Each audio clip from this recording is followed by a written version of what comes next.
I'm so happy to meet the managing committee members of the All India Old Temple Renovation Trust, and so glad to hear about the wonderful work they've been doing, including in our own village, Petamangalaram.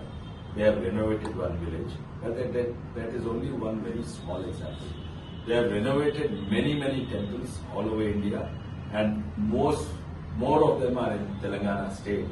But they are working in other countries as well, in Sri Lanka, in Thailand, in the Middle East, and this is really required because other than the religion aspect, we have to retain our heritage and culture as well.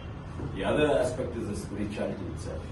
So, spirituality, our heritage and culture, all three are restored by restoring our old temples.